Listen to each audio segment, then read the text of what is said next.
Today we're going to learn 4 words, and they are one-letter words. Now we've already learned that one-letter words tend to just be joined to the next word. We learned that with the article, right? So we had sus, and we wanted to make that, so we had horse, we wanted to make it the horse. So we have sus, we change it to ha sus. And ha, let's not use that. Ha gets hey, patak, doubling dot. Ha sus.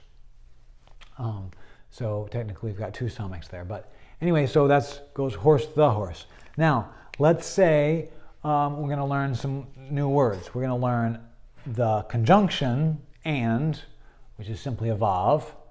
Now that's their only conjunction, so it can be and or but. Those are the most common things. It's just their only conjunction. And then we're going to learn 3 prepositions. So the conjunction, you want to say and the horse, you just put your vav on there with a little shava, and there you go. The hasus, and the horse. Now typically they don't like to line up multiple words joined like that, but for the conjunction they do it. Okay, so now let's learn our 3 prepositions. So we've learned the, we've learned and or but, and now we have 3 more. So here they are. The first one is just a baith, and that is most commonly in or with. So you want to say with a horse, you just slap a baith on the beginning of that, and you got basus, with a horse. Could be in a horse, but that'd have to be like a sword or something. But anyway, basus.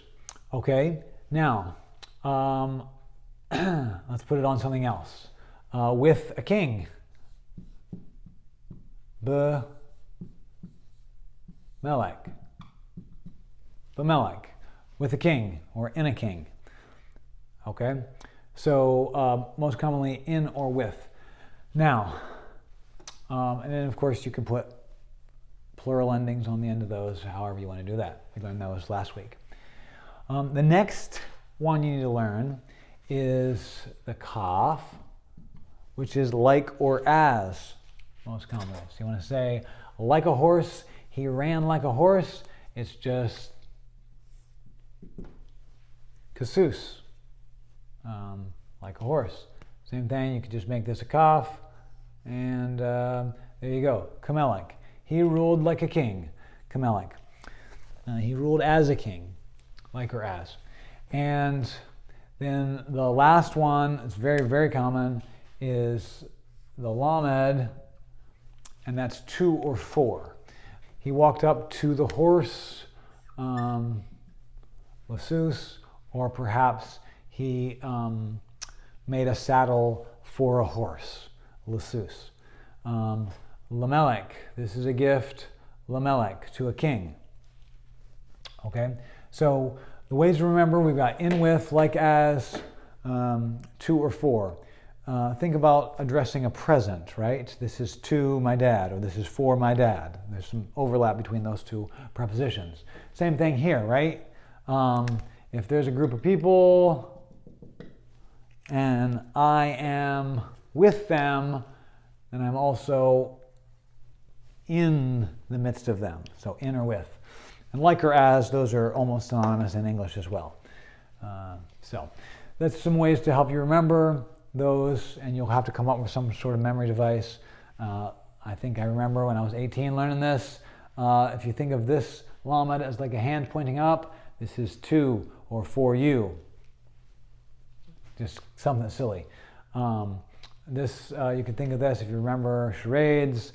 It's kind of like a little ear. Sounds like something. Come up with some way to remember those. Now, there's one last thing you need to learn about this, is that when you've got a the with the prepositions, remember the is the hey.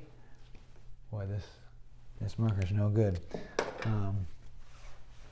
You've got the hey and the patak and the doubling dot. When you put a preposition on there, what tends to happen is the hey drops out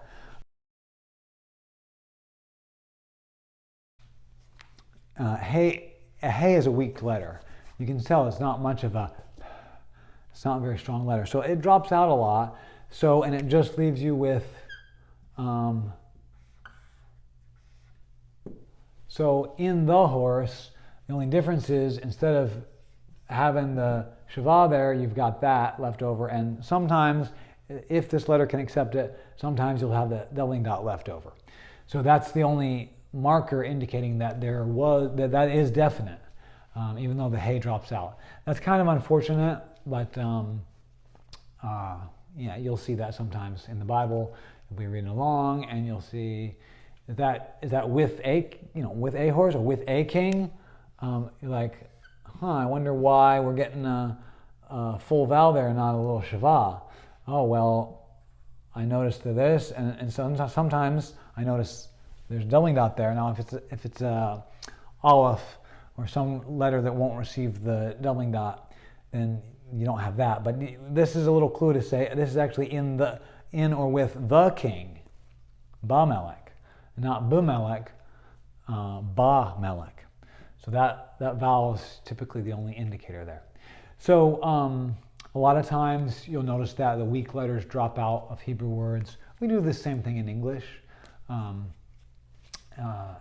We'll give examples of that later as we get into weak letters. But that's just a really common one. Is the drops out. Just watch for that. So if you were going to say in the land, which is actually a pretty common phrase in the Bible, so you've got aretz. So if you said in the land, what you'd see is this.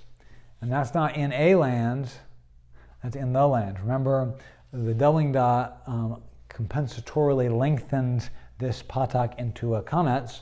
And so we've got ba eretz, in the land. So,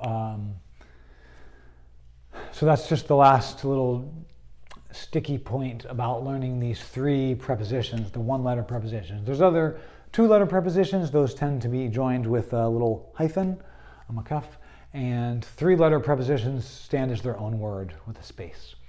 So these three prepositions, they're one letter, so they're joined to the word, also the conjunction va, also the article the, which is ha.